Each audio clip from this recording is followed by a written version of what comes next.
Hello everyone, আসসালামু আলাইকুম। আমরা আজকে ফ্রেন্ড সার্কেল মিলে কিছু খাওয়া দাওয়ার আয়োজন করেছি। আর আজকে হচ্ছে কি 2023-এর শেষ রাত আর কি, সামনে পড়ছে আমাদের 2024 সালের প্রথম দিন আর কি, 1 জানুয়ারি। তো সেই উপলক্ষে আমাদের কিছু খাওয়া দাওয়ার আয়োজন করা হয়েছে। তো চলুন পুরো ভিডিও শুরু করা যাক। রান্নার জন্য প্রথমে আমাদের আগুন ধরানো হয় চুলায়, তারপরে এর ফাঁকে আমি আমাদের কিছু সিনেমাটিক শট নিই। তো চলুন দেখি।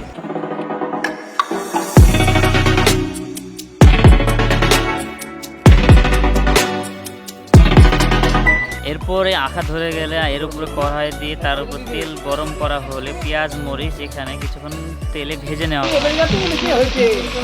এদিকে যে যার মতো কাজে ব্যস্ত। এদিকে সবুজ আখা জাল দিচ্ছে আর রায়হান আর অনেক কড়াইতে পেঁয়াজ আর মরিচ ভাজছে তেলে।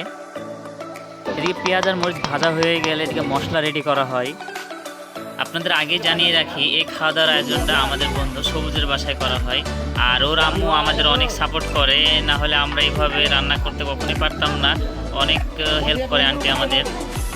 এরপরে পেঁয়াজ মরিচের সাথে মশলা দিয়ে ভালোভাবে কষিয়ে তারপরে মাংস দিয়ে দেওয়া হয়। অন্যদিকে রাফি খড়ি ভাঙছিল, আর ওর খড়ি ভাঙা নিয়ে সবাই হাসাহাসি করছিল, কারণ ও চিকন বলে, ওর শক্তি নাই বলে, তাই ও অনেকগুলো একসাথে নিয়ে খড়ি ভাঙছিল। আর কিছুক্ষণ পরে মাংস হয়ে গেলে এদিকে পোলাওর চাল আমরা ধুয়ে ফেলি বিরিয়ানির জন্য। এরপরে বিরিয়ানির চালের জন্য পানি গরম করা হয়, আর পানি ঢালছে আমাদের আলিফ ভাই। এরপরে বিরিয়ানির চাল তেলে দিয়ে একটু লাড়া হয়। এরপরে গরম পানি দিয়ে দেওয়া হয়, তার কিছুক্ষণ পরে মাংস দিয়ে দেওয়া হয়। এরপরে পানি দিয়ে সুন্দরভাবে ঢেকে দেওয়া হয়। আর এদিকে প্রায় রান্না শেষের দিকে, তাই সবাই মনে করে যে একটু মজা করবে আর ফ্রেন্ড সার্কেলের মধ্যে একটু মজা হয়। তো চলুন আপনারা সেটা দেখতে থাকুন।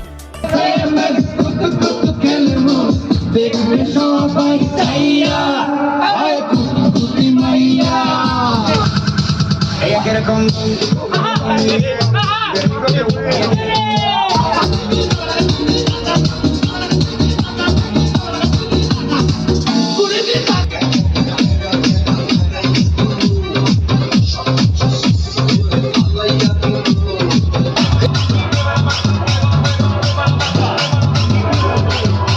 আমাদের অনেক ফ্রেন্ড সার্কেল থাকলেও আমাদের কেউ নাচে নাই। এই 4 বান্দায় বেশি নাচানাচি করছে, সবুজ, রায়হান, অনিক আর রাফি। অন্যদিকে আমি, সোহান, ইমন, তানভীর আর আলিফ ভাই কেউই নাচানাচি করি নাই।